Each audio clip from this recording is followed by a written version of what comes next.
NFL etc 182, terça-feira, 14 de maio de 2024. Eu sou o Ticas e semaninha de divulgação de calendário oficial da temporada. Todo mundo só naquela expectativa do clipezinho com a tabela dos Chargers, o melhor social team aí, social media team da NFL inteira. Mais uma vez, a NFL domina o noticiário, mesmo com um playoff de NBA rolando. Hoje eu tô aqui, de Nova Yorkão da massa, já que o meu Cleveland não tá fazendo por onde, então virei minha casaca, né? Sempre foi o outro time que eu simpatizei. Tem playoff de hockey da NHL rolando, nada disso importa, porque a NFL é realmente uma máquina de produzir conteúdo, mas no seu tempo não era muito assim não, né, Wally? Como que fazia pra saber que jogos iam passar lá na Bandeirantes na sexta-feira à noite, uma semana depois, porque era reprise no começo, não era jogo ao vivo? E aí tava lá o pequeno Wally no sofá lá em Palma, balançando a perninha. Como que fazia pra saber quando que ia rolar um jogo pra conseguir ver o Dan Marino na tela? Como que fazia? Fala, Ticas, fala galera ligada no NFL, etc. Ticas, muito obrigado pelo pequeno Wally, que em 96 eu já tava mais velho. Então, muito obrigado pelo pequeno Wally. Mas, na verdade, a gente meio que ligava só no horário mais ou menos habitual. Corria o risco de já ter passado, a gente cair num cine privê? Corria, mas a gente não reclamava também não. Adolescente, tava ali pra qualquer coisa. Era esporte ou aquele negócio, a gente tava lá, via qualquer coisa que passasse naquele momento. Mas mais certo mesmo era pegar as fitas VHS dos amigos que tinham como ir aos Estados Unidos, ou que tinham como gravar de locadoras e tal, que vinham a temporada condensada. Os jogos a gente pegava meio aleatório mesmo. Pois é, aí você depende de ter bastante amigo indo buscar fita, né? Porque não é muito fácil também não. Aí depende aí do seu ciclo de amizades. Seu ciclo de amizades era bacana. Parabéns. Além desses primeiros jogos divulgados a conta-gota, já tem bastante jogo aí pra gente poder comentar os primeiros confrontos decididos. É claro que essa semana também teve confusão, teve polêmica, teve fofoca. E falou em fofoca, quem já fica atento, quem já chega na área, é quem? A nossa Sônia Abrão, do NFL, etc. O homem que não fica lá muito ansioso com divulgação de tabela, porque tudo que ele vê quando ela é lançada é o quê? Derrota, derrota, derrota, derrota. Fala, Magal, conta pra gente como que um sofrido torcedor do gigantão de Nova York, o que ele olha primeiro quando sai o calendário? Fala, meus amigos do NFL, etc. Eu já vou começar citando a Lesha, quando diz que a internet está cheia dos haters, que vêm e ficam falando mal nas nossas postagens. Eu mal cheguei aqui, já estou sofrendo ataque de haters, né? Falando mal do meu gigantão. Né? Parece que eles não olharam a tabela do gigantão desse ano para ver que o caminho está pavimentado para o Super Bowl. Só tem time fraco na nossa frente, principalmente nos jogos fora de casa. Mas sim, Ticas, eu gosto de uma fofoca. Eu sou fifi. Eu sou aquele que quando sai um barulho na rua, em 5 segundos eu já tô na janela olhando para saber o que tá acontecendo. E se Deus quiser, eu evoluirei para ser o velho que fica na porta de casa, sentado naquela cadeirinha de cordãozinho de plástico, observando o movimento da vizinhança. Espero chegar lá. Agora, sobre o meu gigantão azul de Nova York... Não, peraí. Quer dizer que você não chegou ainda. Não chegou ainda, não. Você ainda não chegou. Você ainda vai chegar. Não, ainda não. Aquela fofoquinha o ombro apoiado no muro... Aquele... porque houve uma confusão e tenho... finge que já ia tirar o lixo e sai com a sacolinha pra saber o que tá acontecendo. É porque hoje eu tenho esse empecilho do trabalho, entendeu? O trabalho, ele me atrapalha na fofoca, entendeu? Como é que eu vou acompanhar o movimento do bairro se eu tenho que ficar trabalhando de 8 às 5, como um proletário desgraçado? Né? Mas paciência, a gente chega lá. Sonhos são pra serem sonhados, Ticas. Muito bem. Falando em fofoca, eu não vou nem fofocar aqui, porque devido ao nosso pequeno atraso, pequenos imprevistos, para variar, estamos sendo muito bem agraciados aqui pela galera que nos acompanha no nosso chat, e a gente não pode reclamar, né? Porque o cliente tem sempre razão. Tô vendo aqui quem tá xingando a gente. São todos apoiadores, praticamente. Quem não é apoiador tá toda semana aqui dando moral. Então vou fingir que eu não vi e vou só mandar aquele abraço caloroso pro nosso Flávio Venâncio, que foi o First Pick, nosso Austin Ferreira, sempre presente. Lelinho Turismo, que é a outra persona do nosso Flávio Venâncio. Nosso Pablo Bira, falando que a gente tá em algum mêsversário. Aí, um abraço pro Luquinha, hein? Mêsversário do Luquinha. Mas quem? O Arcanine PT lá, direto de Kansas, mandando seu abraço. E o Senhor dos Games perguntando se hoje o programa vai até altas horas. Não, hoje vamos ser rápidos e rasteiros, muito objetivos, como sempre somos, tá? Daqui a pouquinho tá acabando, ó. Esquema tradicional mais uma vez, então já sabe. Hoje é dia de headlines, treta na TL e TD ou Fumble.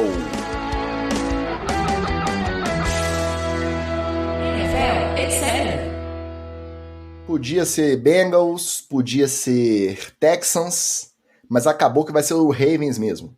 O jogo que acabou de acontecer, o penúltimo jogo que a gente assistiu, já vai ser o jogo do kickoff. Os Ravens viajam até Kansas City para enfrentar os Chiefs, pendurando o banner de campeão mais uma vez lá no Arrowhead. Dos possíveis confrontos, e aí os que estavam mais cotados dentro da tabela, dos jogos que se sabia que o Chiefs ia poder mandar, né, os confrontos que ele ia mandar na própria casa. Realmente a melhor escolha para começar a temporada, sim ou não? Não, a escolha é do jogo fantástico, né? E eu só fico receoso porque tá naquele início de temporada, né? Aquela coisa das peças se encaixando, não é um jogo ainda com o time com o playbook completamente aberto. Eu fico só receoso quanto a isso. Eu esperava um jogo desse, assim, sei lá, na quinta, sexta rodada, é muito melhor do que na estreia, por exemplo. Mas a rivalidade tá quente, o bicho tá pegando entre um jogador e outro ali, a gente conta com essa emoção para poder fazer o jogo ferver. Né? Até porque, olha, o kickoff, qualquer jogo meia boca, vai todo mundo parar para assistir. Já é aquele início que você não precisa trazer, mas é um mérito, de certa forma, é elogiável de certa forma, que a NFL não fica segurando, não, lá na semana 7, que a tabela tá meia boca, então vou jogar esse Chiefs e Ravens lá para atrair mais atenção. Não, eu já quero começar estourando a boca do balão para ninguém ter dúvida, mesmo o cara que não é tarado, que assistiria qualquer jogo, ele vai fazer questão de assistir e os nossos números serão maiores, né? Certamente, e óbvio que eles estão contando com a audiência, mas a gente sabe que o jogo do dia seguinte é o melhor jogo da temporada para o brasileiro inteiro. Dia 6 tem jogo no Brasil, então, meu querido, esse Chiefs e Ravens vai passar batido, pelo menos para o público do Brasil. Eu tô muito animado com esse jogo, exatamente por causa disso, assim. Porque a gente já vai estar naquele climinha de jogo da NFL no Brasil, já vai estar naquele pré, né? É o cascudo. Para quem não conhece, futebol amador aqui em Minas Gerais, pelo menos, tem 2 times. O segundo quadro e o primeiro quadro dos times que se enfrentam geralmente. Você deslocar para poder ir jogar em outra cidade, você tem que fretar um ônibus de 50 caras, né? Então, como você não tem um time de futebol americano, que a gente habitualmente viaja com 50 caras facilmente, mas você tem que levar 2 times para poder jogar contra os adversários. Então, você tem o primeiro quadro e o segundo quadro. E aí a gente chama o segundo quadro de cascudo e esfriaçol. Por quê? Porque os jogos geralmente começam 1 da tarde, naquele horário bem bacana, vão terminar às 3, porque geralmente o campo de várzea não tem iluminação, e aí vem o jogo de fundo depois, que é o principal, né? O primeiro quadro que vai jogar, né, o time principal. Então, o cascudo e esfriaçol dessa temporada da NFL vai ser Ravens e Chiefs, e pro pano de fundo ser do Brasil, Green Bay e Philadelphia. Pois é, mas eu acho que esse jogo vai ser muito bom, porque por mais que tenha sido um jogo muito dolorido pro Ticas, principalmente, assistir, mas a gente também ficou dolorido, né? Vamos ser sinceros. Era um jogo que foi muito pegado, assim. Né? Até no início do quarto, se não me engano, tava uma posse, assim, acho que tava 17-7, alguma coisa assim. Era um touchdown e um field goal, não era nada impossível, assim, né? Então, e claro, né, vem aquela ressaquinha gostosa do Super Bowl, né? Então também não é para achar que o Chiefs que vem é o Chiefs que foi campeão do Super Bowl. Calma aí, não é bem assim não. A gente já se surpreendeu em alguns jogos de início de temporada aí. Então eu tô muito animado, principalmente por causa da vibe, porque já vai ser aquele jogo que a gente vai ver num boteco, todo mundo lá em São Paulo, já pensando que no dia seguinte a gente vai assistir o jogo ao vivo. Vai ser uma noite difícil de dormir, sendo muito sincero, que a gente vai estar na pilha de iniciar a temporada, pensando que no dia seguinte vai ter jogo. Então, estou muito animado. E em homenagem ao Ticas, estarei torcendo pelos Ravens nesse jogo. Então estaremos juntinhos lá, gritando o meu Reivão da massa. Uma galera que critica a escolha, critica pensando justamente nesse ponto. Que começo de temporada, a gente sabe, né? A gente tá sempre vindo aqui fazendo nosso roletão especial de primeira semana, que é tudo meio, né? Tem time que começa voando e não ganha mais nenhum jogo na temporada inteira. Tem time que começa mais ou menos. O Chiefs é o exemplo. Começou mais ou menos, perdeu pro Lions no kickoff do ano passado. Foi mais ou menos até o final da regular. E depois engatou e foi campeão.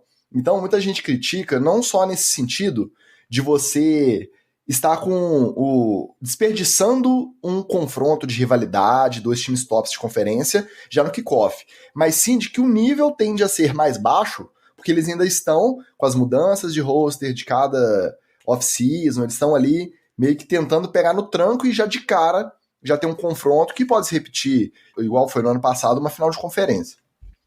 Eu concordo, mas sempre tem aquele potencial de surpresinha. Por exemplo, na temporada passada, qual que foi o jogo? Chiefs e Lions. Alguém lembra? Lions. E qual foi o resultado do jogo? Lions ganhou. Vitória do Lions. Então, porra, o potencial de surpresinha é maravilhoso, pô. É maravilhoso. Claro, a gente está falando aqui do gigantesco Detroit Lions de regatas. Não dá pra gente achar que o Ravens consegue fazer a mesma coisa, né? A gente tá falando de um Jared Goff, né? Não tá falando desse rapaz Lamar aí, que é um rapaz muito esforçado. Mas eu estarei lá, Ticas, torcendo com você juntinho e fisicamente juntinho também. A Patrícia permitindo, inclusive de conchinha. Pois é, dentro das narrativas, acaba sendo um jogão e aí tem o nosso lado, tirando essa questão geral, essa questão macro do confronto, tem o nosso lado de, eu ainda não sei, vocês já confirmaram, vocês vão estar em São Paulo na quinta-feira, na véspera do jogo da NFL no Brasil, independente da gente conseguir ingresso ou não. A gente vai estar lá no tailgate para reunir a galera. Na quinta, a gente pretende fazer um evento para apoiadores, uma coisa menor para a gente conseguir assistir o jogo. Então, se você ainda não apoiou e quer participar também, até lá você tem tempo, apoia.se/NFL, etc. E também a gente vai combinando até lá os nossos rolês. Então, eu acho que é uma boa cereja do bolo, além da gente ter a possibilidade de assistir o primeiro jogo, ou participar da semana do primeiro jogo da NFL no Brasil, já na quinta-feira, todo mundo vai caçar um lugar para poder se reunir e assistir um Ravens e Chiefs para começar a temporada. Nada mal, nada mal. E é basicamente o que o nosso Renan falou aqui, comentando no Instagram, que vai ser muito legal para fazer o esquenta na quinta. Quem estiver em São Paulo pro jogo se junta para ver, é isso aí. Vai ser parte, se bobear, até dos eventos oficiais que a NFL vai promover durante a semana e antes do jogo. O Bruno Real também chegou aqui mandando aquele abraço, e aí é mais um que a gente espera encontrar por lá. E o Bira pedindo like, hoje eu esqueci de pedir like. Quem que pede like lá no poste de bola? É o Juca, né? Eu tô igual o Juca Kifuri aqui, ó. Meta de like, 30 likes aqui, a gente vai parar de fazer esse negócio, porque aí o algoritmo não acha, ninguém assiste, aí não tem jeito, tá? Ajuda a gente aí. Bom, os próximos jogos que já foram anunciados. Primeiro, o que veio logo na sequência, a estreia de Tom Brady nos comentários. No domingo da primeira semana, dia 8 de setembro, às 5h25 horário de Brasília, aquela segunda faixa de domingo, Tom Brady comenta Cowboys e Browns em Cleveland. É claro que a Fox sempre tem a preferência desse segundo horário, é o acordo de transmissão que ela faz com a NFL, e fatalmente ela acaba transmitindo com muita frequência jogos dos Cowboys. Mas esse joguinho aí, eu acho que como um primeiro, eu acho que ele deixou um pouquinho a desejar. Eu esperava, são times interessantes, são times candidatos a playoff, o Cleveland é mais surpresa, de acordo com o que vai ser do Deshaun Watson. Os Cowboys entram sempre naquele rame-rame ali de chegar no playoff, e depois é que o bicho pega, não se sabe até onde vai, mas eu esperava um confronto melhor para a estreia do Brady, e vocês?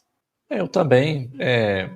E aí eu sempre fico espantado com a NFL, porque eu poderia jurar que seria um jogo do New England. O cara vai estrear como comentarista, cara, bota ele pra falar do New England, pô, né? Mas não, né? Eu vou te falar que eu não sei qual dos dois times me incomoda mais, o Browns ou o Cowboys. Não, mentira, eu sei, é o Cowboys. Mas também achei um joguinho bem qualquer coisa, Ticas. Mas talvez seja também estratégico, né? No sentido de não vamos queimar o garoto agora que ele tá. Não vamos queimar o garoto do Júnior agora que ele subiu para a categoria profissional. Vamos deixar ele entrar num joguinho mais light, entrar num segundo tempo, uma coisa mais sossegada. Então acho que eles quiseram botar um joguinho sem muito crise, sem muito drama, também para o Brady ir aquecendo os motores, né? Faz sentido, né? Eu acho melhor testar a água mesmo e testar o próprio Brady, né? Porque uma coisa é você estar acostumado a dar entrevista, sempre ter aquela. O outro é você entrar na transmissão e valendo, né? Aí tem aquela, realmente, aquela gelada que a gente dá e, obviamente, ele vai dar uma rateada. Não adianta falar que, tô acostumado com pressão e tal. É outra pressão e preparação para jogo é completamente diferente quando você está na transmissão. Então, eu acho que eles dão essa segurada. Mas eu também esperava um jogo melhor. Por exemplo, o Monday Night Football, que é Jets e 49ers, que é o jogo do ranço, que é Aaron Rodgers contra os 49ers. Não sei se vocês sabem, o 49ers podia ter draftado Aaron Rodgers no draft dele, mas ele deixou passar e ele acabou em Green Bay. Não sei se essa história não é muito conhecida, o pessoal não conta ela muito, não. Mas esse jogo do ranço, por exemplo, seria melhor para o Brady comentar, o Monday Night, por exemplo. Não que vá ter uma qualidade absurda esse jogo, né? Não. Mas, não. Ok. Tem o fato de que o Brady estava no anúncio oficial, porque aí cada emissora tem direito a divulgar o seu jogo da sua faixa na primeira semana. O anúncio oficial da tabela completa é só amanhã, na quarta-feira, às 8 horas da noite. Até lá, a gente vai sabendo. Amanhã de manhã tem a divulgação dos confrontos internacionais, tirando do Brasil, que já está anunciado, os jogos em Londres, os jogos na Alemanha. Então, eles vão dominando o noticiário em diferentes faixas e vão trabalhando com cada transmissora, com cada emissora que tem direitos de transmissão, um momento para divulgar. E aí, pela primeira vez, tivemos um comentarista participando do evento do anúncio oficial, estava lá o Tom Brady. Tem jornalista americano que está lá no dia a dia, e a gente tem um pessoal comentando também, principalmente no TikTok, que a gente fala muito do Brady. Tem até jornalista americano falando que não aguenta mais, porque tá todo mundo saturado de Tom Brady. O Brady não quer sair do holofote, como diz o Magal. Escreveu no Leo, ele arruma um motivo para se expor, e é host, e vai em evento beneficente, e fica mostrando a cara o tempo inteiro, ninguém aguenta mais. Vamos ver se pelo menos quando começar a temporada, e ele tiver que estudar um pouquinho, se preparar para os jogos, ele dá um tempo aí na balada, né? Porque enquanto não der, infelizmente, a gente tem que fazer esse serviço de utilidade pública, que é vir aqui cornetar esse aposentado que ainda não se descobriu aposentado, chamado Tom Brady, tá? Fica aí o recado.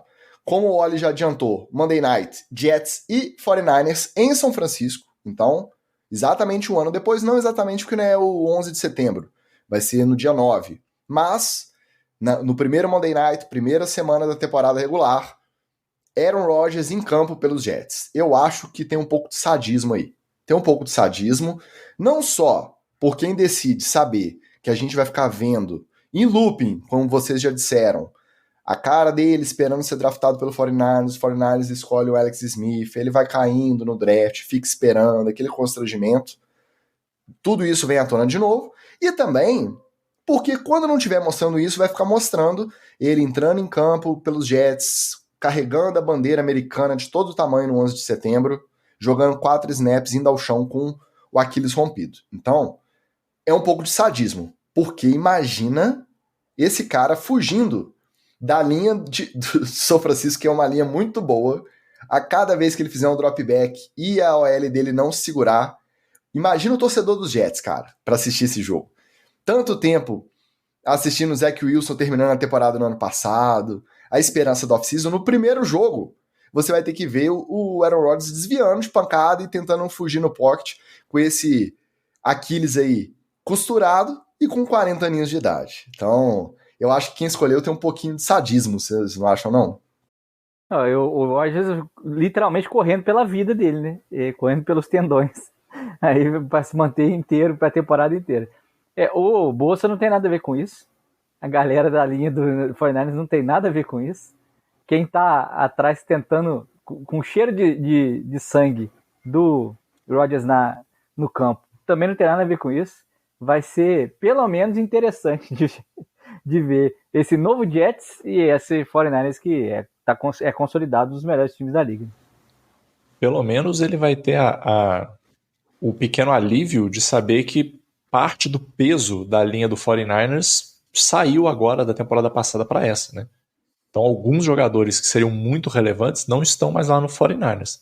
Ainda assim, meu amigo, principalmente o quarto snap do primeiro drive, cara, eu acho que existe uma obrigação moral da galera no estádio comemorar, todo mundo, 49ers, todo o estádio precisa comemorar se rolar esse quarto snap e ele não se lesionar. Tem que ser assim, ovacionado de pé. Porque aí, pronto, amigo, tirou a zica, agora vai embora. Aí quem sabe lá no sétimo snap ele lesiona de novo. Quando passar do quarto vai dar uma aliviada, mas eu acho que tranquilizar mesmo e conseguir pensar no jogo, acho que só lá pro meio do segundo quarto, quando tiver as coisas mais estabelecidas. Porque não entrar e sair de campo cada vez que ele for cercado vai dar aquele... A gente sentiu isso mesmo sem torcer pro Commanders, a gente sentiu isso quando a gente viu o Alex Smith voltar a campo depois de tudo que ele passou na cirurgia dele. É lógico voltar que o Rodgers... a campo e carregar o Aaron Donald nas costas. Ele foi mochilado, foi o primeiro jogo, não foi? Contra o Rams, que ele foi mochilado pelo Aaron Donald. Então você imagina. Agora, a diferença é que o Alex Smith a gente tinha mais empatia, né? Com o Rodgers a gente tem um pouco menos. A empatia a gente deixa mais pra torcida do Jets, tal qual o nosso Fabiano Bispo, um abraço pro Bispão. O último jogo, até o momento dessa gravação, que já está definido, já está marcado, já temos uma data, é de novo o Chiefs, dessa vez pegando os Bengals, também na segunda faixa de domingo da semana 2. Esse jogo já foi anunciado. Então os Chiefs começam jogando no kickoff na quinta-feira, dia 6 de setembro, contra os Ravens, e já no domingo seguinte, da outra semana, continuam jogando em casa contra os Bengals, dois grandes rivais, se você for pensar no papel, na teoria, dois grandes rivais pelo topo da conferência lá na hora da decisão do playoff. Então, ele já começa sabendo se ele tem um desempate lá na frente no confronto direto contra o Ravens ou contra os Bengals. Será que é uma boa? Já começar dois confrontos jogando em casa aí no início, tentando estar menos enferrujado do que o seu adversário? Ou seria melhor que esses confrontos mais cascudos fossem mais pra frente, com as coisas mais definidas na tabela? O que a gente vê com isso aí é que a pré-temporada do Chiefs vai ter que ser intensa, igual se estivesse no meio da temporada já, né? Porque se você começa perdendo, tomando duas pancadas de dois adversários que podem tirar sua vantagem de campo lá pra frente, você vai realmente inicia a temporada com uma pressão extra para os demais resultados e não deve nem ter como recuperar lá para frente, né? Porque se você vai encará-los agora, não tem como. Aí você vai ter que torcer contra o Lamar e, aliás, torcer contra, não sei se é o Joe Burrow, né? Quero ver esse Bengals aí, porque dizem que a recuperação do Joe Burrow não está correndo como deveria, que a gente já falou, né? Que ele não é um exemplo de atleta, ele é um jogador de futebol americano. E aí o problema é esse, né? Que as lesões vão se acumulando e para se recuperar mais. Cara, mas de qualquer maneira é um jogo decisivo já, né? É um pouco de falta de sorte também, né, Oli? Porque pelo que eu ouvi, essa lesão dele é muito rara para quarterback. Ela é mais comum para galera de linha, até no máximo linebacker ali, por conta da tração do movimento, da pancada que você leva no punho.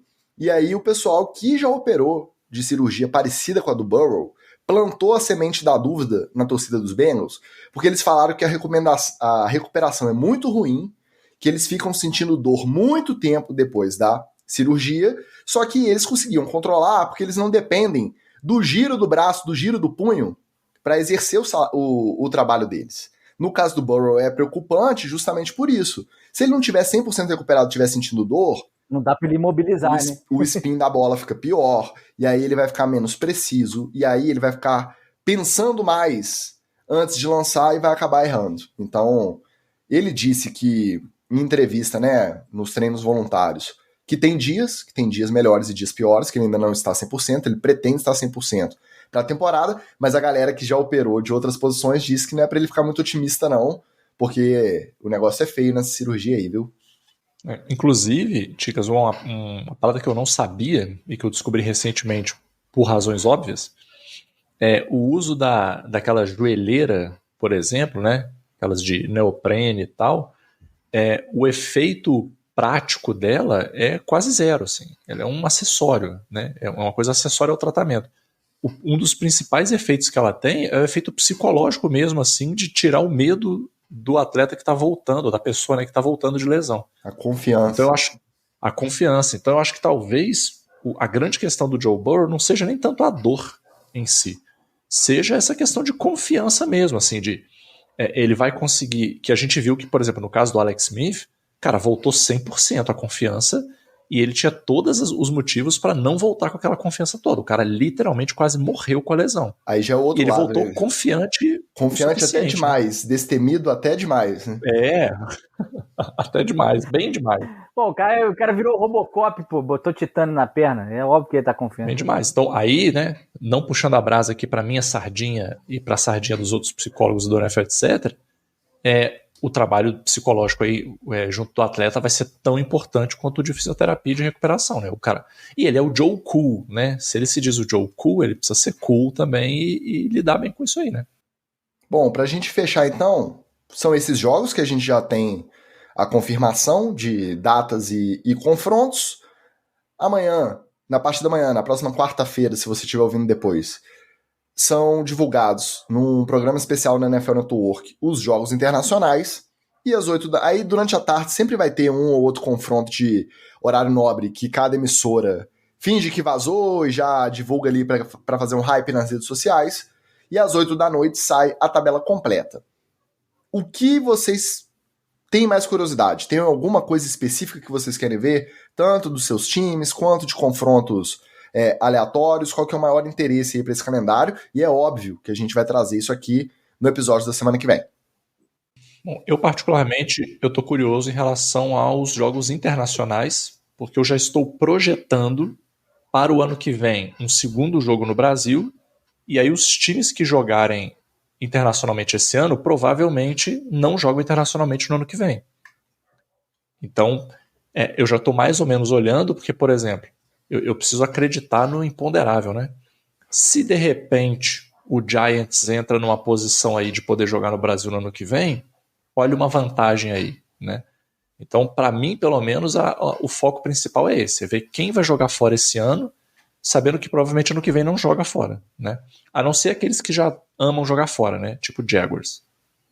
Eu fico preocupado sempre com a temporada de neve, né? Já estava comentando aqui antes de começar o programa. Já estou vendo que vai ter um Bills e Dolphins na neve, porque quinta-feira da temporada regular, na primeira quinta-feira, o primeiro Thursday Night, depois da abertura da temporada, vai ser Dolphins e Bills em Miami, ou seja, lá para o fim da temporada regular vai ter um Bills e Dolphins, então vai ser na neve lá em Buffalo, e Miami também viaja para Green Bay. E aí eu queria que essa viagem fosse nas primeiras semanas, cara, porque se deixar para depois de 15 de novembro, também é Green Bay na neve, e aí o Dolphins já tem 2 jogos que pode marcar derrota aí, porque a gente não é feito para poder ficar com temperaturas negativas no lombo, não. Nós somos golfinhos e gostamos de praia. Teremos alguns reencontros. Eu sempre fico de olho nos reencontros. Russell Wilson, se ainda tiver titular nos Steelers, deve visitar o Denver Broncos, então é um reencontro interessante. Eu sempre fico de olho nessas narrativas. O Stephon Diggs vai receber em Houston o Buffalo Bills. São reencontros que eu acho que dão uma pimentada nessa tabela aí.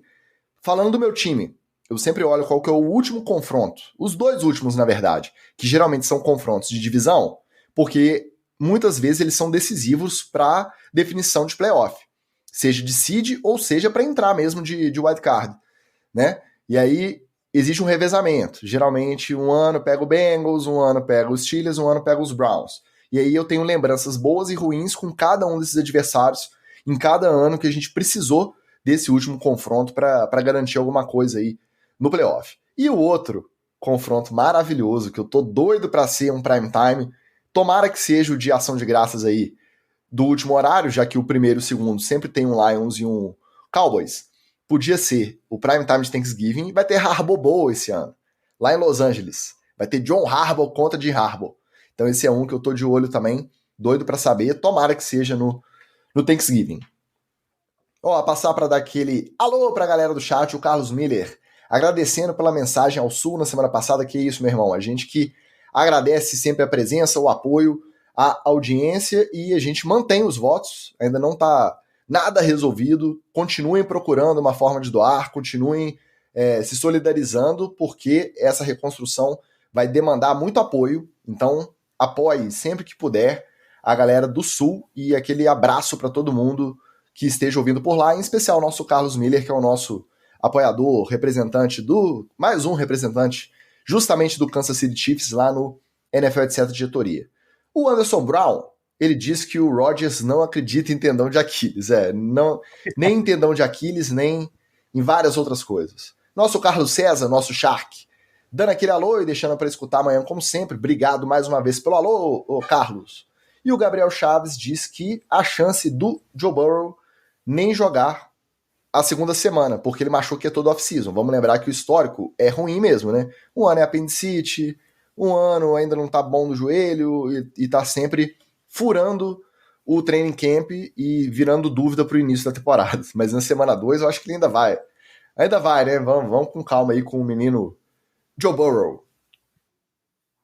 Quem não deve jogar esses 2 primeiros jogos que a gente falou, o kickoff contra os Ravens e a segunda semana contra os Bengals, é quem? Ele mesmo, o merdeiro profissional Rashee Rice.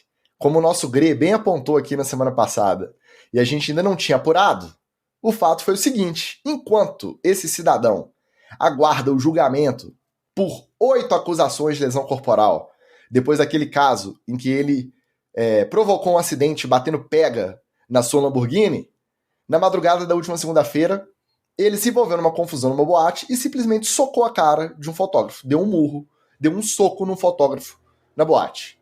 Em plena segunda brava, tá? Então, mais uma acusação de agressão para sua coleção.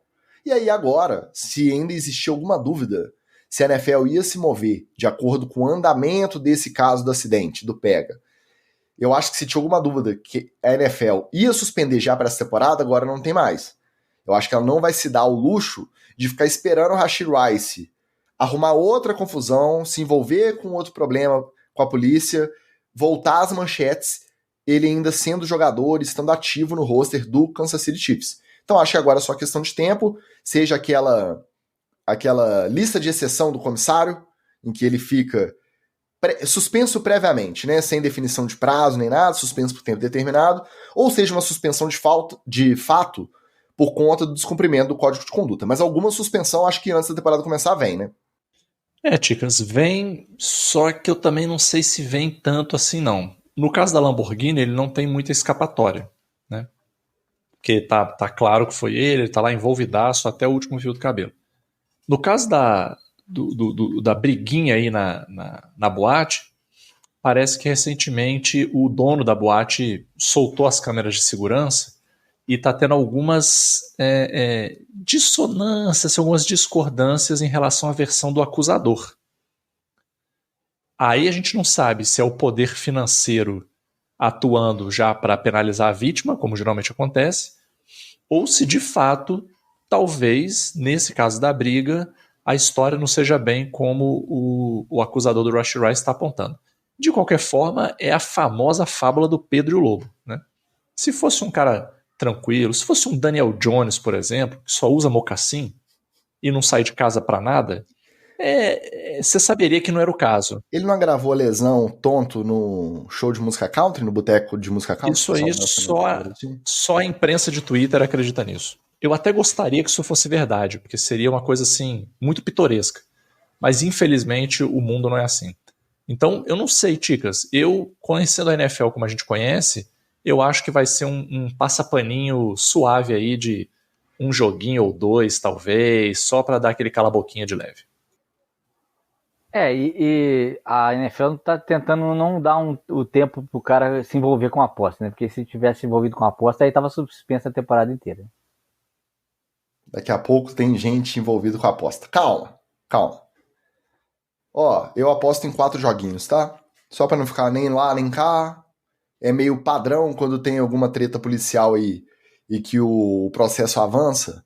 O padrão são 4 jogos, eu aposto em 4 joguinhos pro Rashee Rice. Outra notícia da semana, essa gerou muita polêmica, inclusive no nosso grupo, pela internet afora. O Jared Goff o injustiçado, o subestimado, o covardemente atacado Jared Goff assinou a sua renovação contratual com o Detroit Lions por até 212 milhões de dólares, com 170 milhões garantidos. Isso para 4 anos de contrato, né, a renovação. Com isso, ele passa a ser o segundo jogador mais bem pago da liga, atrás apenas de quem? Do Joe Burrow. Isso pela média anual do contrato, tá? Tem jogadores com contratos maiores, só que diluído pelo tempo de contrato, a média anual fica mais baixa. Hoje no topo estão Joe Burrow em primeiro lugar e Jared Goff em segundo. Com essa notícia, a horda dos haters voltou pro abate, né? O pau quebrou, todo mundo falando que o Lions está ficando doido, como que estão fazendo isso. Mas vamos lembrar que ele jogou e ganhou um jogo de playoff em casa pelo Detroit Lions, pela primeira vez depois de 30 anos. No segundo jogo ele foi e ganhou também. Chegou a uma final de conferência que ele perdeu. E eu acho que não dá pra gente falar que foi por culpa dele. O nosso coach Batata, glorioso, estava até comentando isso lá no Play Call Pod Grupo, que não dá pra colocar nas costas dele também em relação à derrota. Não se sabe se tivesse um Patrick Mahomes no Detroit Lions, se da forma que o jogo transcorreu, as decisões do Dan Campbell ali, se seria suficiente para não perder aquele jogo. Então a derrota de não chegar ao Super Bowl não pode ser colocada especificamente nas costas do Jared Goff. Além disso, é um cara querido no vestiário, querido pela torcida, que estava lá na cerimônia do draft, que foi em Detroit, e em momentos aleatórios gritando o nome dele, e, principalmente, querido pelo Dan Campbell, porque ele incorporou o mantra do azarão, do underdog. Realmente ele foi para lá desenganado. O Rams mandou pique e assumiu parte do dinheiro para poder fazer o esquema de pegar o Matthew Stafford e se livrar do contrato do Jared Goff. E ele foi lá, abaixou a cabeça, trabalhou e deu resultado. Então, quem achou um mau negócio? Vocês acham que achou pensando exatamente no quê? No Jared Goff, que decaiu lá no Rams depois que ele chegou no Super Bowl? Vamos lembrar, ele jogou o Super Bowl lá no Rams também, né? A gente fica falando do Brock Purdy, de quarterback de sistema, mas a gente não pode esquecer que ser quarterback de sistema pode ser uma qualidade também. Quem critica pensando basicamente no quê? Eu, por exemplo, critico porque eu acho que o Lions emocionou. O Lions foi o virgão que entrou pela primeira vez num lugar de dançarinas eróticas e viu a primeira dançarina da noite, meteu 100zão na cintura dela e acabou com a grana dele, né? Tem outras, dá para você esperar, tem outros caras de talento, né? O Detroit realmente empolgou porque acabou fazendo história, o Jared Goff, isso ninguém vai tirar dele, né? Realmente ele comandou um time, o vestiário inclusive do time, que depois de 30 anos ganhou um jogo, né, de playoff em casa, mas a diretoria do Detroit deu uma empolgada. Era melhor ter diluído essa grana e achado mais talento em outras posições. É assim que você constrói um time. Você não sai pagando só para o seu quarterback, que não tem esse talento inteiro. O próprio Matthew Stafford, que está no lugar dele lá no Rams, tem mais talento, embora tenha menos lenha para queimar, porque é mais velho e já está baleado, do que o próprio Goff. E, cara, numa liga que pagou para o Kirk Cousins o que pagou o Atlanta, eu não duvido nada. Mas acho que o Detroit foi virgão. Discordo, craque. Acho que não, cara. Porque, assim, é uma questão de oferta e demanda. Infelizmente, é o capitalismo aplicado ao esporte. É uma questão de oferta e demanda. Qual que é a oferta de quarterbacks que tem por aí? E o Jared Goff tem a vantagem de, assim, além do que o Ticas comentou, né? Não é que ele chegou no playoff na sorte. E vamos ser honestos, gente. Não tem problema nenhum. Tipo o Giants chegou recentemente, meio que assim, o elefante em cima da árvore. Não, o Lions chegou com moral e quando caiu de pé. Não caiu tomando um sacode, não caiu tomando uma chinelada. Caiu jogando um jogo legal, assim. E aí o que eu fui dar uma olhada? Porque no final das contas, talvez a melhor comparação seja o salário por ano, né? Quanto que esse contratão vai dar mais ou menos por ano aí? De fato, já começa o seguinte, o cara que tem o melhor contrato por ano aí é simplesmente o Joe Burrow, munhequinha de vidro, que nem a gente não sabe nem se vai jogar. Aí vem o Jared Goff. Depois vem o Justin Herbert, que eu acho que é um cara que merece. Lamar Jackson também é um cara que merece. Aí vem o Jalen Hurts, merece, mas já está muito próximo ali, não sei, talvez. Um pouquinho de clubismo meu, obviamente. E sabe quem é o próximo? O jogador de Call of Duty, Kyler Murray.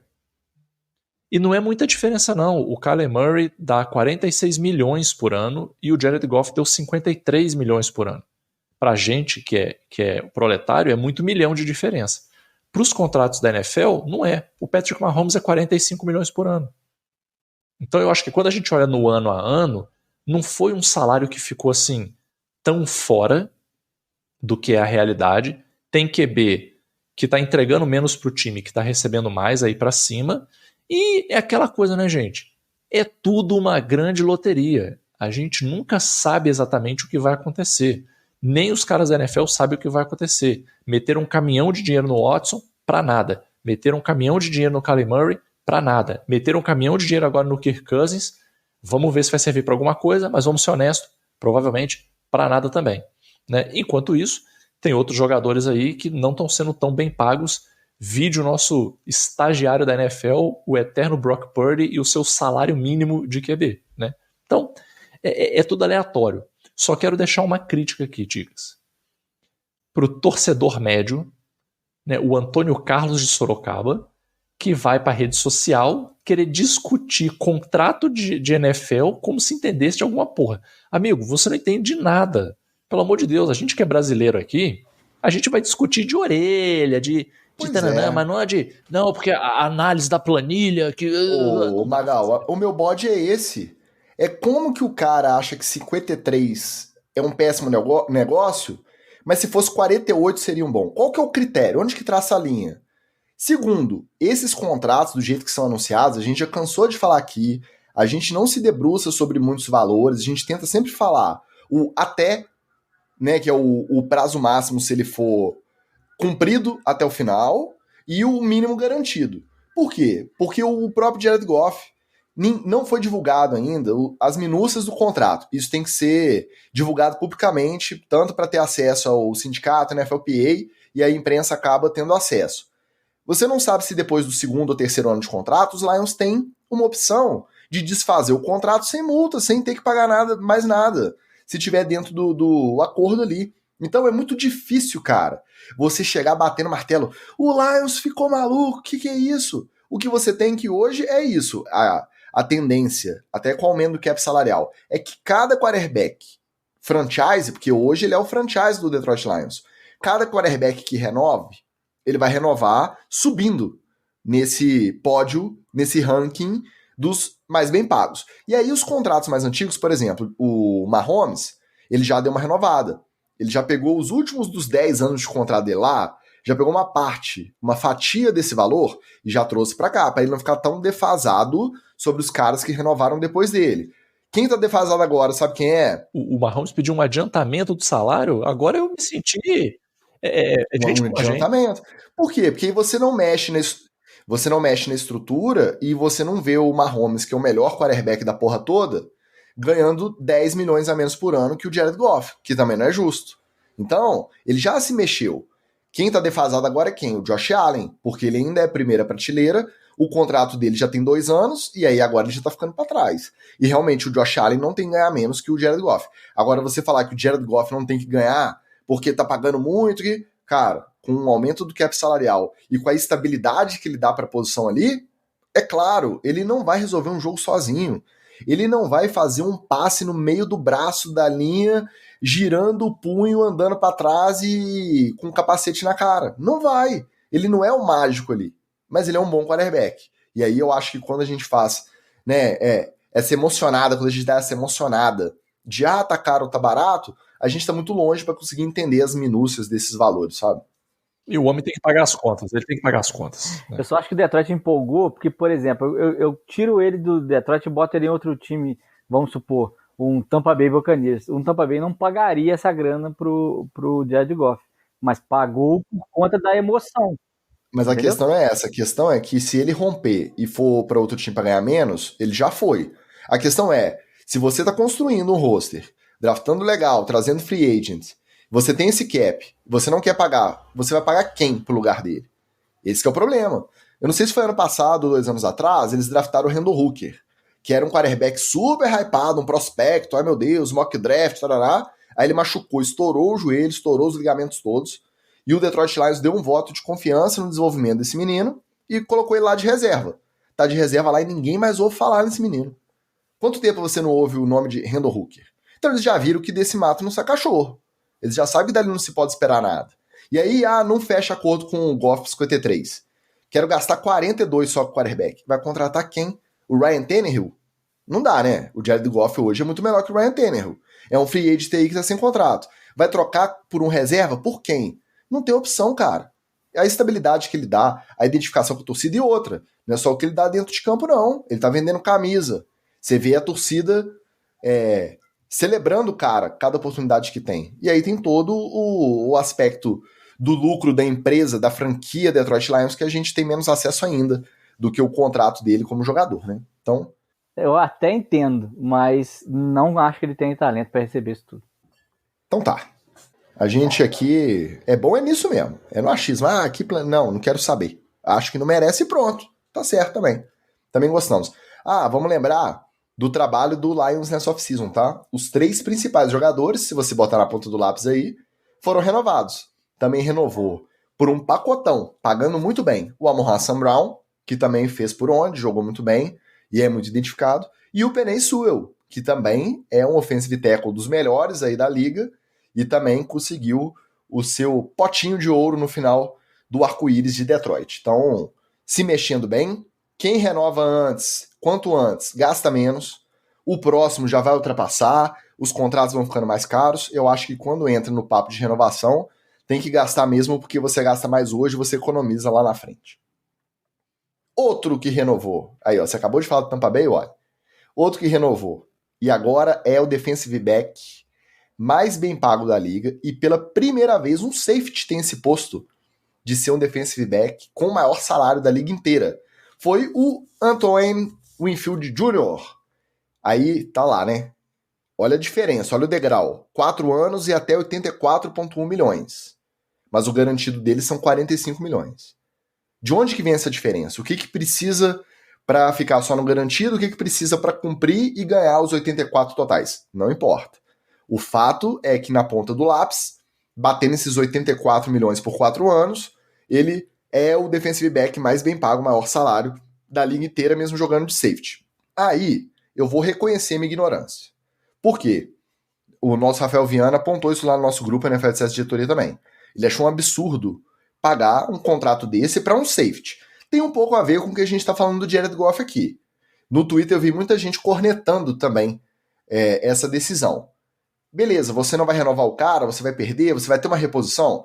Tem todo o fator da liderança dele na defesa e do quanto ele faz a defesa jogar ao redor. Não só o que ele produz como um safety ali.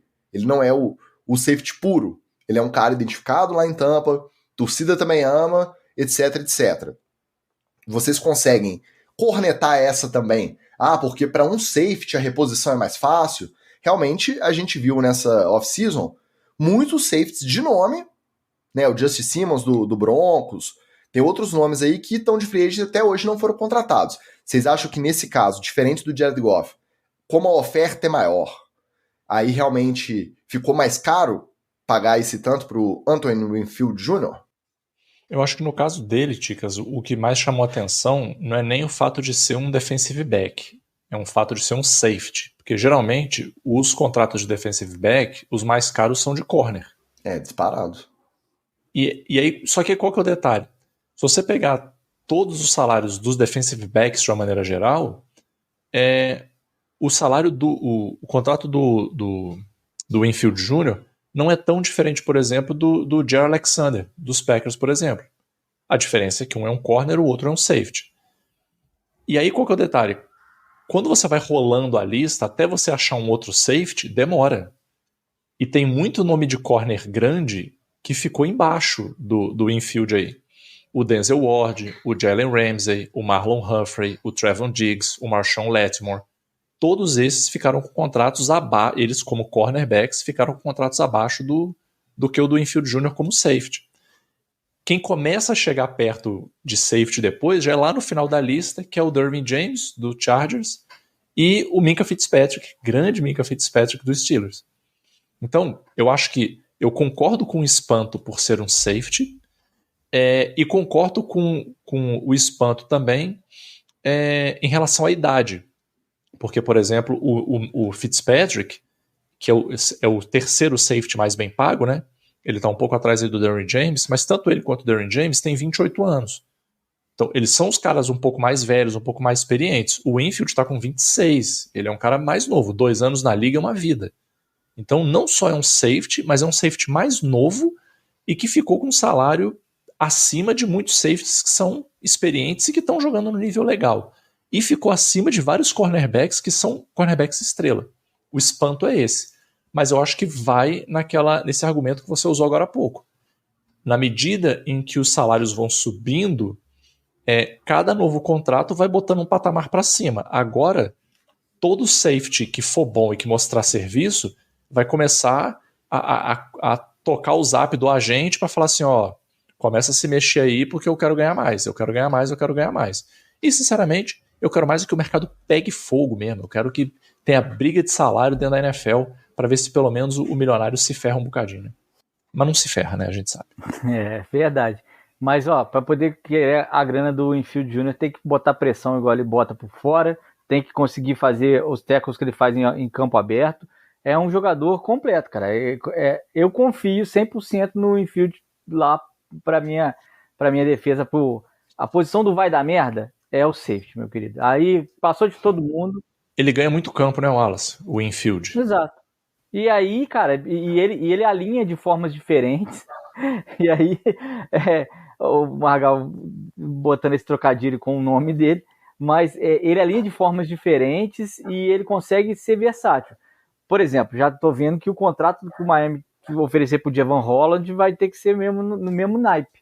Que é um pois cara é, que é porque ele joga, ele força o teto, né, olha? Ele joga o teto pro alto, e aí, pô, o Kyle Hamilton tá indo pro terceiro ano dele nos Ravens, e a galera que cobre o time já tá falando assim, ó, o contrato do Anthony Winfield lá no Tampa já vai mexer com as movimentações do Ravens na próxima off-season, porque eles vão ter que equiparar um contrato desse pra um cara que é versátil também, que é referência da posição, tarará, tarará.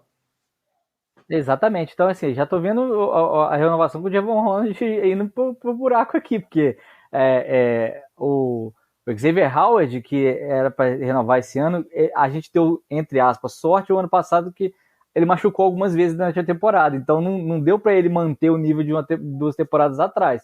Mas o Howard jogou melhor. Se esse ano ele jogar melhor, ele vai querer o mesmo contrato do Infield. E o Miami, se quiser manter, vai ter que pagar. Pois é.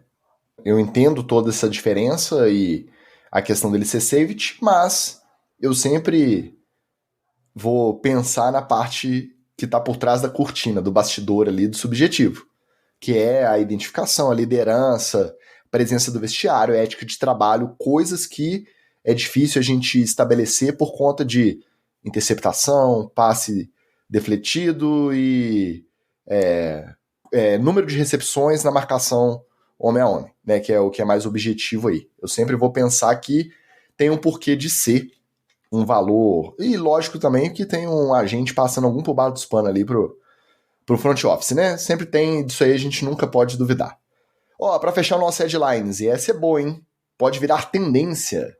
O John Perry, que foi ex-árbitro da NFL por acho que uns 20 anos, ele arbitrou. Depois ele se tornou comentarista da ESPN, era o comentarista principal da faixa do Monday Night Football pela ESPN, e agora ele saiu da TV e foi contratado como consultor do Buffalo Bills, para ajudar durante os jogos ali nas decisões de desafio, nas novas regras, para poder ter um olhar mais analítico aí, a voz da experiência da arbitragem dentro de um time. E aí, vamos lembrar, toda a nossa reclamação, da especialização, dos caras serem mais reconhecidos até financeiramente, serem em tempo integral, para aumentar a qualidade da arbitragem, agora vão ter mais uma concorrência. O cara que se destacar como árbitro, ele pode simplesmente sair do uniforme de zebra e colocar o uniforme de um time e virar consultor, que com certeza ele vai ganhar muito mais. Será que vai virar tendência? Eu lembro, Ticas, do Jim Blandino, que abandonou a chefia de arbitragem da NFL num ano para virar comentarista no outro, porque, obviamente, financeiramente era compensatório para ele e ele tinha muito mais reconhecimento. Continua aí, Jim Blandino ainda continua no mercado. Né? Não, ele continua comentando e ganhando mais, e ele tá comentando, inclusive, a UFL. Ele é comentarista de arbitragem até da outra liga.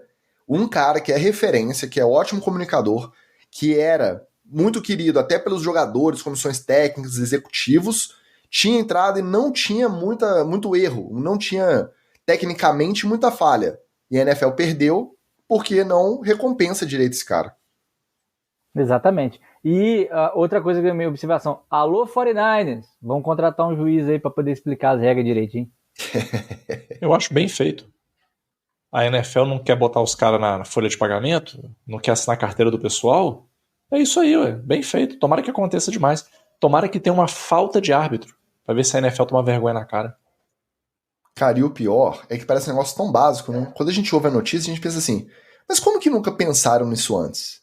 Se o cara que tá dentro das comissões de arbitragem, tá dentro das reuniões de tomadas de decisão e de recomendação sobre o trabalho dos árbitros, como que ninguém pensou em levar um cara desse pra dentro de um time? Né? E aí parece que, cara, dá até o estalo, dá o eureka. Eu acho que é questão de tempo. Acho que para essa temporada já a gente vai ver outros ex-árbitros assinando como consultor dos times aí. O primeiro devia ter sido o 49ers, né? Devia ser antes de ter dúvidas sobre a regra do overtime, né? Bom, encerrado esse nosso headline super, versão estendida, premium, versão Zack Snyder do diretor, bora de treta na TL.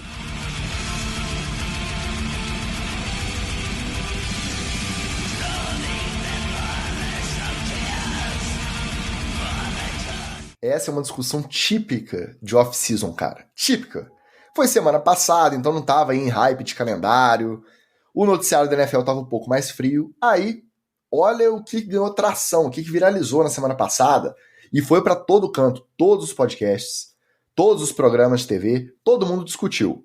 Em uma participação no Pat McAfee Show, o ex-jogador da NBA, Austin Rivers, disparou que hoje, se fosse necessário, era possível você pegar 30 jogadores da NBA e colocar na NFL, que eles fariam os rosters finais e conseguiriam desempenhar dentro de campo. Mas que se você pegasse 30 jogadores da NFL e colocasse na NBA, nenhum deles faria o time. E aí, jogadores e ex-jogadores da NFL pegaram ar, ficaram malucos, acharam isso absurdo. Todo mundo foi xingar no Twitter, publicamente, e nomeando o Austin Rivers, foram nas DMs dele, foram nos programas reclamar, e o debate rolou por vários e vários dias. E aí, vou acionar a carteirada de vocês, ex-jogadores de FABR, claro que no outro nível, mas que em algum momento também praticaram uma bola ao cesto, seja na quadra da escola, seja no clube, seja em algum outro ambiente. Mas vocês já jogaram a bola numa cesta, já jogaram a peladinha na educação física de basquete, e vocês jogaram futebol americano nacional aí, com muito sucesso, inclusive, no nosso glorioso JF Imperadores. Vocês concordam, vocês discordam, ou vocês acham que é impossível opinar sobre uma coisa tão subjetiva quanto pegar 30 dos melhores atletas e mudar o esporte para cada um deles? Não, essa mudança objetiva é impossível de se fazer alguma medição. Mas como espírito do jogo, é mais fácil ensinar um jogador de basquete físico e que tenha os atributos de altura e peso e possa tomar lá os produtinhos também que os caras da NFL usam, a jogar futebol americano, do que pegar um cara que joga futebol americano a vida inteira e transportá-lo para uma quadra de basquete hoje em dia. Vou te falar por que hoje em dia. Antigamente, você tinha um jogo muito mais físico no basquete. Você jogava embaixo do garrafão, era cotovelada, umas pancadinhas. Depois, se vocês quiserem, vejam aí a história do Detroit Pistons, que eram os bad boys da época do Michael Jordan, e vejam aí o que fazia Dennis Rodman, Lettner e companhia limitada para marcar o talento do Jordan. Hoje em dia, não. Hoje em dia, inclusive, até os arremessos da NFL, da NBA mudaram. são muito mais do perímetro ou debaixo da cesta. Não existe mais o arremesso de média distância. Então, o jogo mudou para um jogo de muito mais habilidade. Ou de você fazer os espaços para infiltrar, ou então de saber arremessar de fora. E é nisso que estaria a dificuldade de um brutamontes da NFL. Na finesse, no refinamento que o basquete é jogado hoje. Então, se você me perguntar pelo espírito do jogo, acho que isso é a afirmação do infield, do Austin Rivers, tem lógica. Mas acho que realmente os 30 maiores talentos do esporte, é impossível você fazer essa troca, porque provavelmente eles teriam qualidades atléticas para disputar o esporte contrário. Olha, eu fico feliz de ver uma notícia como essa, porque mostra que essa cultura da conversa fiada de boteco, ela não é algo só do Brasil, né? Ela é um fenômeno transcultural, né? E eu acho super interessante, né? Talvez seja uma coisa do inconsciente coletivo. Não, essa aí já vem depois de se a minha avó tivesse 2 rodas, era bicicleta. É mais ou menos isso aí, né? E antes de você concluir, só o melhor de tudo é que depois ele mesmo admitiu que ele estava tão na conversa fiada, conforme você está apontando, que ele chutou o número 30 de trás da orelha, para não falar de outro lugar. Ele chutou 30 porque estava aquela conversa fiada no bate-papo mole ali. Ele, se pegar 30, e a galera começou a fazer ranking dos 30, quais 30 que poderiam migrar, se 30 não dá, se 10 podia. Ele falou, gente, eu inventei os 30, conversa fiada purinha. Você tá certo, Magal? Aí, gente, por isso que eu bato tanto nessa tecla. Parem de ficar ouvindo insiderzinho por aí, parem de ficar engajando em conteúdinho chechelento que o pessoal bota. E o pessoal tá te enganando, gente. Se você quer um conteúdo de qualidade, apoia.com/NFL, etc. Aqui, quando a gente fala marmota, quando a gente fala borracha assumida, é borracha com atitude, é borracha raiz. Não é esse papinho, né, que se botar o jogador, aí depois vai se retratar. Olha, não foi bem isso que eu quis dizer. Cara, aí eu vou ter que concordar com o grande coach Batata. O que estraga o esporte é o jogador.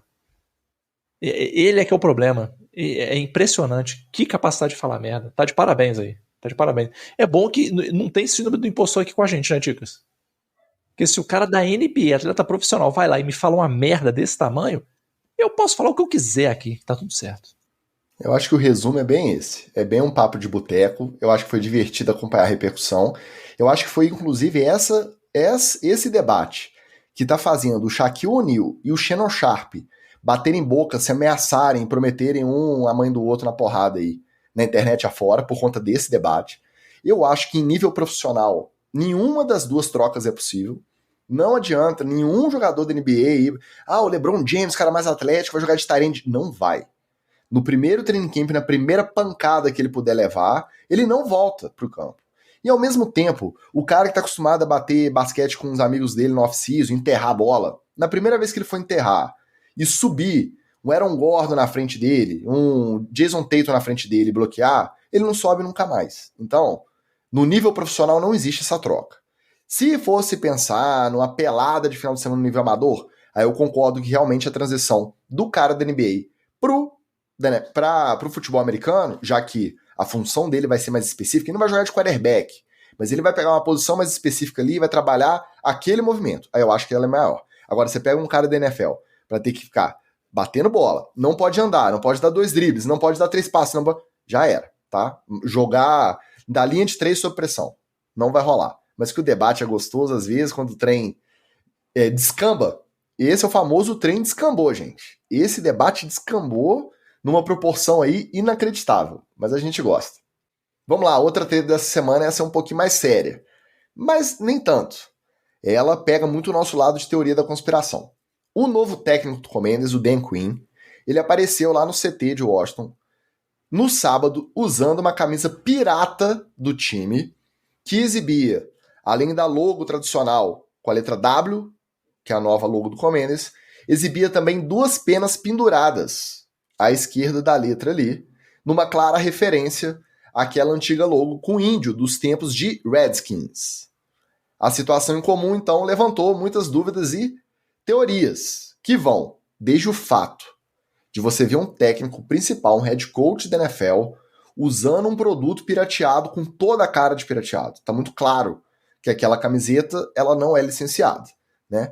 Até uma possível teoria de que isso pode ser um laboratório, porque em algum momento do passado, alguns membros dessa nova gestão, o Magic Johnson, o Josh Harris, o novo dono, em algum momento eles falaram que poderiam reavaliar não só a mudança de novo, como o retorno do nome que foi banido antigamente, há uns anos atrás. O que vocês acham dessa treta? Vocês acham que é possível o Dan Quinn, nessa altura da vida, com esse tempo de NFL, usar uma camisa pirata sem querer? E se não é possível, qual que é a verdadeira intenção dele de usar as penas da logo do índio banida por racismo num training camp, num treino voluntário em pleno 2024? Olha, Ticas, eu acho que todas as alternativas são problemáticas. Se ele achou que não tinha problema usar uma camisa pirata, isso é problemático. Se ele achou que não tinha problema a camisa fazer referência ao nome antigo do time, isso também é problemático. Se ele achou que seria uma piadinha engraçada e que estaria tudo bem, isso também é problemático. Como é alguém que já se envolveu naquela instituição falida e criminosa chamada Dallas Cowboys, eu sempre acho que existe uma intenção negativa por trás. Então, o cara já tem um serviço difícil e já começou com o pé esquerdo. Parabéns, Dan Quinn. Ah, cara, eu vou apostar aqui na coisa de velho maluco, né? De vez em quando também eu passo no meu guarda-roupa ali, pego qualquer camisa e saio pra rua. E aí do nada eu falo, ih, rapaz, essa é a que tem uma mancha de óleo. Ai, meu Deus, como é que eu vou? Ah, vou no mercado assim mesmo. Então vou dar essa BNS pro Dan Quinn, falar que ele pegou uma camisa do Redskins, que era, na verdade, do Washington, que tinha pena, que era fulano, algum fã que deu, ou já estava lá no armário dele no próprio a facilities, né? Porque esses caras têm geralmente uma sala e tem um armáriozinho lá com os equipamentos dele. Às vezes ele pegou lá, os gifts, né, e tal. Às vezes ele pegou lá e jogou, botou lá no meio e do nada colocou. Aí quando viu já deu merda já e tal. Mas eu posso também teorizar da conspiração, porque a NFL, etc, né? Também pode ser o pessoal do front office tentando testar a água aí para ver se vai dar certo ou não voltar com o antigo nome. Já tem resposta, né? Não. Sabe o que motiva mais essa teoria do laboratório? Porque foi só ele aparecer usando, automaticamente isso foi noticiado, a quantidade de site vendendo a camisa com um símbolo de Washington, com as penas na orelha da letra W, e aí reacendeu toda essa discussão da época, do banimento, da logo, do nome. Cara, eu até queria acreditar que é o tiozão bitolado com futebol, que só pensa em planilha, em xizinho, ozinho, que só pensa em quem que ele tem que draftar, em quem que ele tem que contratar, como que vai estar o time dele daqui a 118 dias estreando na semana 1, e que aí pegou um presente qualquer que ele nem prestou atenção, vestiu e foi trabalhar. Eu queria muito acreditar nisso, mas eu não consigo, pela repercussão, pelo histórico, pela forma como as coisas foram desenvolvidas depois que ele apareceu e por até agora ele não ter se manifestado sobre o uso dessa camisa. Então não veio com uma desculpa, não veio com um pretexto de peguei a primeira ali, igual... A hipótese seria mais essa, desculpa mais óbvia. Ganhei de um fã, achei legal e usei sem saber que estava agredindo alguém, desculpa quem se sentiu ofendido. Essa é a basicona de todas, da assessoria de imprensa. Nem esse trabalho ele se deu até agora, ele usou no sábado, estamos gravando na terça-feira, não temos notícias quanto a isso. Então é difícil achar que não foi deliberado esse uso, né? Vamos ver se teremos novidades a respeito em breve. A gente tá andando para trás, né, como sociedade, no mundo todo. A sensação é que cada ano que passa a gente volta mais no tempo. A gente tá andando para trás, a gente tá regredindo como sociedade. É impressionante, impressionante. Vamos falar de treta boa. Você estava falando de aposta? Em participação no The Pivot Podcast, novo recebedor de quem? Do Giants. Malik Neighbors contou que fez uma aposta com seu ex-companheiro de LSU e futuro quarterback justamente do Commanders, o Jayden Daniels, no valor de $10 mil para quem dos dois levasse o prêmio de calouro do ano. O Daniels, inclusive, confirmou a história quando ele participou de um podcast posterior também, o All Facts No Breaks. E aí, todo mundo parou e pensou, peraí, os caras não podem apostar na NFL, no aplicativo ali, nem dentro nem fora do CT, não pode apostar em outros esportes dentro do CT. Será que eles podem apostar $10 mil que vai ser um contra o outro que vão ser o melhor calouro do ano no prêmio? E aí começou o zuzum. Será que a NFL vai investigar? Será que vai enquadrar? Eles já vão entrar na NFL sendo suspensos pela aposta? Aí, obviamente, tiveram os rookie minicamps aí no final de semana. Os dois foram dar entrevista. Não tem mais não. A gente tava brincando. A gente não sabia que não podia. A gente foi mal interpretado. Não tem mais aposta não. Tá suspensa, tá? Não vai rolar.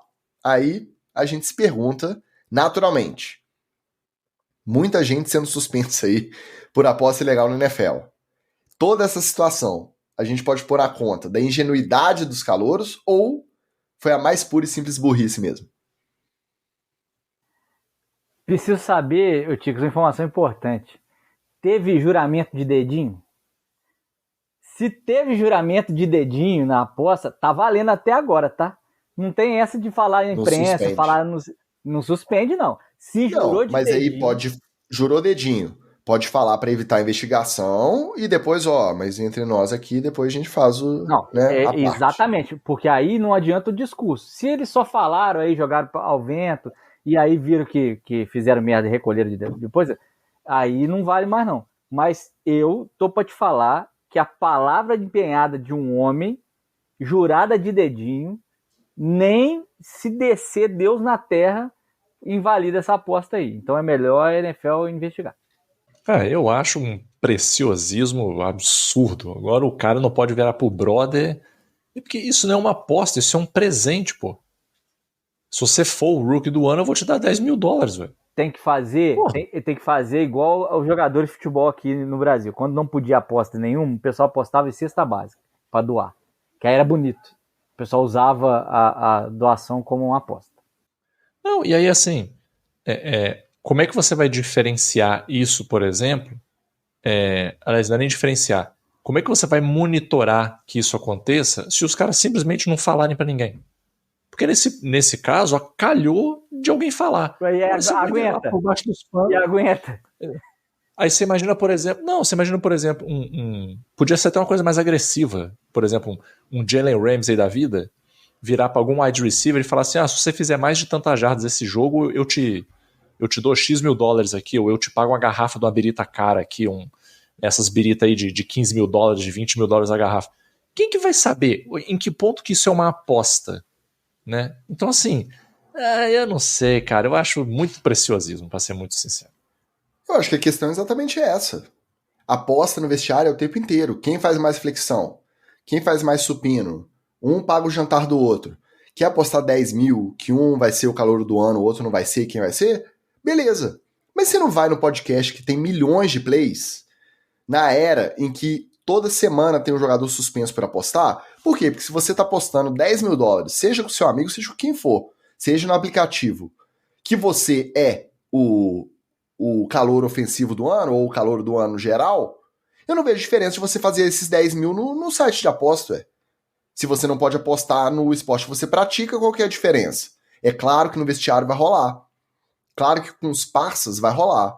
E tudo bem. Agora, não tem que sair falando em podcast, né?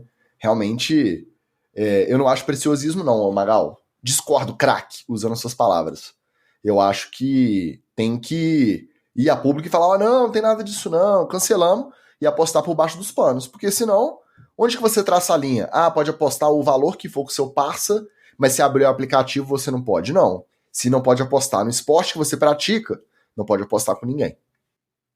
Caraca, concordou? Vou até aproveitar e ir pro TD ou Fumble logo antes que ele mude de ideia. Bora pro TD ou Fumble. Acertou a miserável.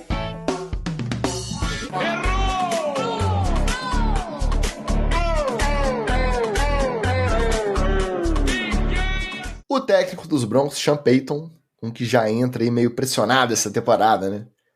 Ao se referir ao desempenho do seu novo quarterback, Bo Nix, nos treinamentos voluntários do último final de semana, ele disse que não queria, mas acabou utilizando de forma elogiosa a palavra boring. Ou seja, ele é chato, entediante. Quarterback calouro, tão calmo e tranquilo no treino, que acaba sendo chato e entediante. É TD ou fumble? Tigres, pra mim é fumble, por quê? Porque o cara, quando ele tá entrando na NFL, ele tem que estar com aquilo apontado pro shell. Igual nós procurando jogo de NFL na madrugada da Band e caindo no Sim Privé. Qualquer coisa tava valendo. Era pra nós estar com o trem pra cima. E ele tem que ser excitante. Ele não pode ser chato. Tudo bem que boring é confiável nesse caso, nesse contexto. Mas ele tinha que mostrar ali, ó, toda a sua verve, toda a sua empolgação de estar na liga.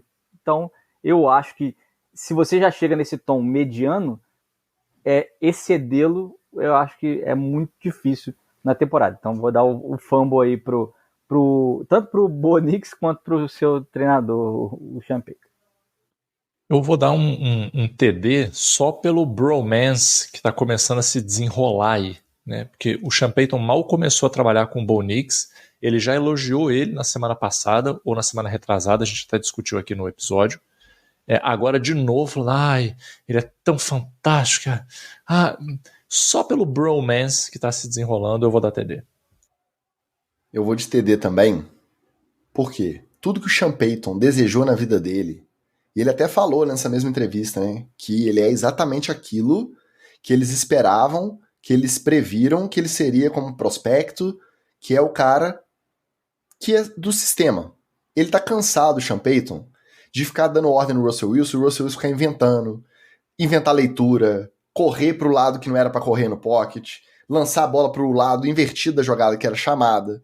Ele quer justamente isso, ele quer tédio. Então, TD. E outra, mais um motivo. A gente acabou de falar do Jared Goff. Você quer jogador mais entediante, mais chato, jogando, né, dentro de campo do que o Jared Goff, mais basicão ali, faz ali o arroz com feijão, bem feitinho, mas é um arroz com feijão? Acabou de acertar a segunda loteria da carreira, já é o terceiro contrato, mais 212 milhões aí pro bolso. Pô, sendo boring, entediante, TDzaço pro Bo Nix, se ele chegar aos números de Jared Goff, vai ser uma ótima carreira de um quarterback entediante.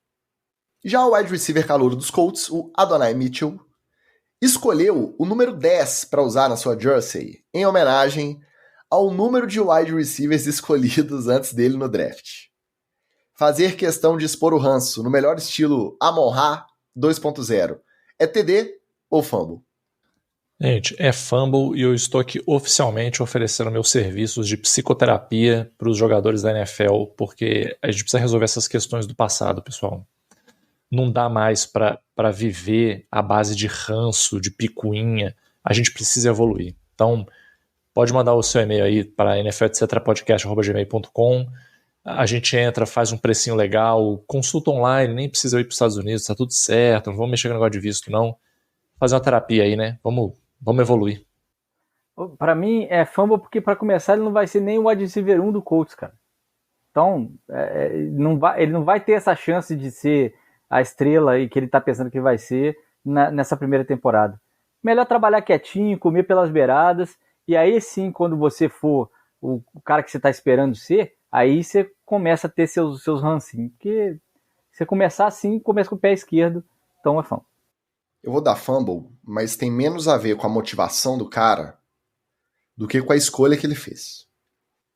Se foram escolhidos 10 wide receivers antes dele, ele tinha que escolher a 11. Aí meu toque não deixa eu dar TD.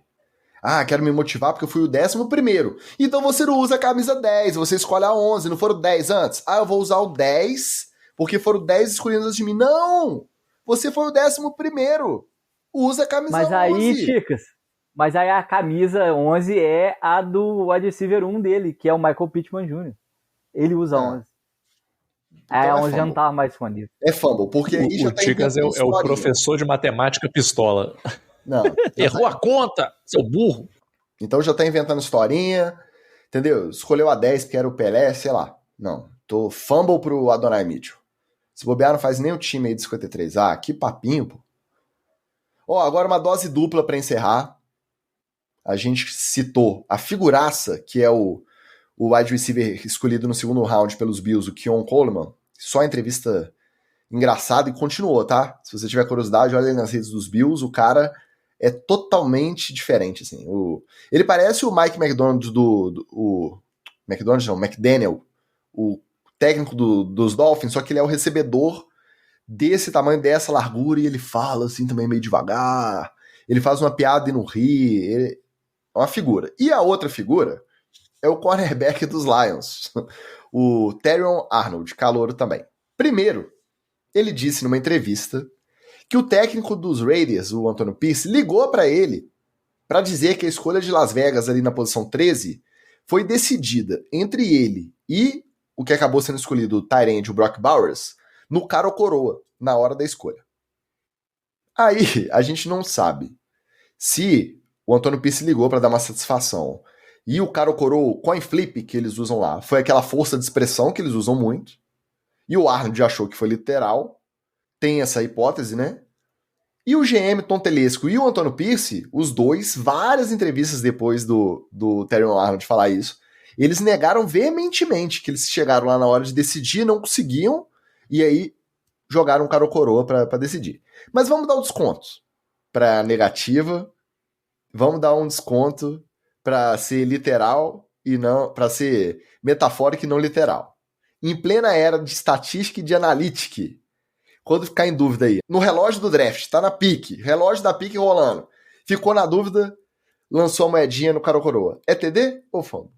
Cara, é TD e eu vou falar por quê. Porque é assim que são todas as decisões do draft, tá? Passou dos 10 primeiros ali, como a gente falou no dia do draft, ninguém sabe uma bosta nenhuma de ninguém, meu querido. A galera vai chutando aí até o 257 lá, que é o último a ser escolhido. Não tem analytics, números e previsões que deem conta de tanto vendedor de seguro. Então, para mim, é um TDzaço usar o coin flip, porque ele é mais eficiente, provavelmente, do que 50% dos analytics. Para mim é TD também, não só pela simplicidade, mas pelo potencial de eficiência da escolha. Provavelmente você vai ter, se você for investigar, você vai ter uma taxa de acerto, se não for maior, vai ser bem próxima. Então, TDzaço, é isso aí. Eu acho que pode, inclusive, ampliar. Começar a usar, por exemplo, aquela roleta do roletando, né? Começar a usar aquela rodinha que a Maísa usava no Bom Dia e Companhia. Começar a inventar computador. Aí o cara vai lá assim. Aí o pessoal na War Room, o pessoal na War Room pode ficar torcendo pelo cara que eles querem que seja draftado. Muito mais interessante. R$1.000. Se for mais nerdola, pode lembrar dos tempos de RPG. Jogar dados. Não precisa ser só o dado aí de 6, né? Joga um dadinho diferente, com mais possibilidades, olha aí. Dá pra traçar uma estatística. Eu vou de TD também. Você lançar a mão pro acaso, pro imponderável, pro universo, tá? Eu não sou muito místico não, tá, gente? Nem muito fã do segredo, esse tipo de autoajuda, não. Mas, na hora do vamos ver ali, você deixar na sorte, na aleatoriedade, no imponderável, pô, sou fã. Adoro, faço sempre, inclusive. Quando tem uma tomada de decisão difícil aí, ó, se o primeiro carro que passar for vermelho, eu vou pela rua de cima. Se for amarelo, eu vou pela de baixo. Pô, maravilhoso. TDzaço, pena que é muito difícil ter rolado, na verdade, né? Mas seria um TDzaço, cara ou coroa, pra decidir entre dois jogadores na posição 13 do primeiro round do draft de 2024. Ticas, vale a dica de usar a estratégia da Madonna, né? Que não contratava ninguém do signo de Escorpião. Se for signo de Escorpião, ela não contrata, não quer nem trabalhar. Então, de repente, pega o mapa astral dos jogadores. Esse aqui é o quê? Libra. Pô, Libra, legal. E esse outro aqui? Não, esse outro aqui é Leão. Não, Leão quer muito atenção pra si, muito holofote. Tira. Eu acho que funcionaria tão bem quanto o sistema atual. Não precisa nem ir tão longe. Vamos lembrar do nosso rei, Roberto Carlos, que passou décadas usando branco e azul exclusivamente. Nenhum outro tom, nenhuma outra coisa. Ah, porque o preto, né, traz negatividade. Não. Não usa verde, não usa rosa, não usa cor nenhuma. É só branco e azul. Então, aí eu já acho que é demais, né? Ó, a outra do Terrion Arnold, em homenagem ao Dia das Mães. Maravilhosa. Olha, essa declaração é maravilhosa. Em homenagem ao Dia das Mães, ele contou que desde criança ele apostava corrida e brincava de luta com a própria mãe, tendo inclusive sido chutado no dente uma vez num confronto. E que hoje em dia, numa situação hipotética dela jogar contra ele de wide receiver, ele não pensaria duas vezes antes de amassar a própria mãe na terra. Espírito competitivo extremo até contra a própria mãe, é TD ou fumble? Olha, Ticas, eu como sou praticamente um repórter investigativo, eu fui atrás de ver como é que é o shape da mãe do Arnold. Eu não sei se ele derrubaria ela não, tá? Ela tem um olhar maldoso, um olhar de jogador sujo. Então eu apostaria minhas fichas na mãe dele. Oh, pra mim é TD, cara. Sabe por quê? Porque esse é o espírito do defensor. Ele tem que, se a mãe dele brotar ali e fazer rota na frente dele, ou tiver na linha lá, ele tem que passar por cima da sua genitora. Tá com a outra jersey e tem que amassar mesmo. E outra, existe uma tradição no futebol americano, principalmente de time de base, high school, né, quando os jogadores são mais jovens, de que a sua mãe, no Dia das Mães, te tacleia.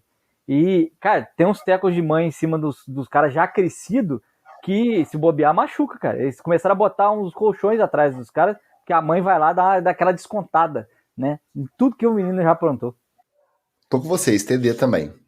Por quê? Porque foi ela que criou o monstro. Foi ela que lutava com o próprio filho, caía na lutinha, brincava de lutinha com o filho, chutou o dente do filho quando ele era pequeno. E é por conta dessa criação que hoje ele é um jogador da NFL. Esse funil que é extremamente pequeno, cara. Muito apertado. Muito pouca gente chega. E o cara chegou. Muito provavelmente porque ele tem uma mãe braba que desde sempre instigava o espírito competitivo dele. Aí hoje ela não pode reclamar dele falar que amassaria ela se ela tivesse de wide receiver contra ele. TDzaço. E outra, além do Magal ter falado ali na pesquisa, né, que ela é forte aí, a genética é boa também em relação à criação do Terrion Arnold, ela também é relativamente jovem. 42 aninhos. Então dá pra encarar. Dá pra ir pra cima do filho e fazer... Tamo junto aí, Dona Arnold. Aí, ó. Dá pra ir no stiff arm e tentar passar. Em vez de ser amassada, amassar o cornerback na marcação. Aí, ó. TDzaço. Aí, com essa belíssima homenagem, logo após o Dia das Mães, a gente pode se despedir, né? Vão nessa porque se as nossas diretoras descobrem que a gente tá falando para as outras pessoas amassarem as deles, nós vamos tomar uma chinelada de Havaianas, meu querido, que era como é que essas coisas resolviam na minha época. Era Havaianas voando pra tudo que é lá. Ainda bem que eu não tô na casa da minha mãe, senão eu já tinha voado aqui, pelo menos um Raiderzinho. Né? Uma pantufa tinha vindo na minha direção, na minha careca. Não tem problema, a gente ainda tá com crédito, né, Magal? Na terça-feira, elas já ganharam presentinho, já fizemos a média aí, o postzinho na rede social, ainda estamos com crédito. Tá, ainda dura mais ou menos até quinta-feira, talvez. Tica, só deixar o recado aqui, se você não tá sabendo para quem doar as mantimentos, essas coisas assim, pro Rio Grande do Sul, procure os Correios, a agência mais próxima dos Correios na sua casa. Eu sei que tem uma agência perto de você por aí, porque os Correios ainda não foram privatizados, então essas agências estão espalhadas pelo Brasil inteiro. Então, estão recebendo de tudo, de material de limpeza, a material de higiene pessoal, a roupas, e estão destinando tudo para as doações do Rio Grande do Sul. Se você está em dúvida para quem doar, qual entidade, procure os Correios e encaminhe a sua doação por lá. Último recadinho, só para poder não deixar passar, porque semana passada eu falei que estavam definindo as semifinais, faltou dia e horário. Então teremos jogo no Campeonato Mineiro, rodada dupla, dia 19 de maio, no Complexo Esportivo Frei Ambrósio, em Nova Serrana. Primeiro jogo às 10 da manhã entre Imperadores e Inconfidentes. Segundo jogo às 2 da tarde entre Foguetes e Uberlândia Lobos. Transmissão ao vivo no Band Esportes. Você procurar nas redes sociais e no YouTube do Band Esportes vai conseguir achar. Vamos, Império! E como sempre, antes da gente se despedir em definitivo, se você gosta desse podcast, se você nos acompanha, se você nos prestigia com seu play semanalmente, chega mais, venha fazer parte do nosso grupo NFL Etc Diretoria, vai lá na apoia.se/NFL Etc, escolha a faixa de apoio Patrick Mahomes, são R$15 mensais, e aí não adianta só entrar lá e ficar esperando ser adicionado não, tá? Se você entrar, aproveita e manda um e-mail pro nfletcpodcast@gmail.com ou puxa a gente no Instagram, que é a rede que a gente tem usado mais. Vai no direct, manda o seu número que você vai ser adicionado imediatamente. E com isso, por exemplo, vou citar aqui só os temas que foram discutidos ontem no nosso grupo Um Dia Agitado. Você acha que não está acontecendo nada numa segunda-feira de maio, pós-Dia das Mães? Ontem teve esporte, arquitetura, cinema, música e religião, em plena segunda-feira. E se você entrar, você vai participar do nosso planejamento, vai poder opinar sobre o lugar melhor para a gente assistir juntinhos o kickoff da NFL em 2024, esse Ravens e Chiefs. E se os Ravens perderem, vão poder fazer troça de mim ao vivo em algum boteco lá em São Paulo. E você vai prestigiar, fazer com que esse projeto continue acontecendo. apoia.se/NFL, etc. Faça parte você também. No mais, muito obrigado a todo mundo que está sempre marcando presença na live. Você que está só dando play, compartilha que a gente agradece também. Beleza? Semana que vem tem mais, vamos falar bastante desse calendário, dessa tabelinha completa. Então até lá, um abraço e valeu! Beijo! Valeu! Valeu!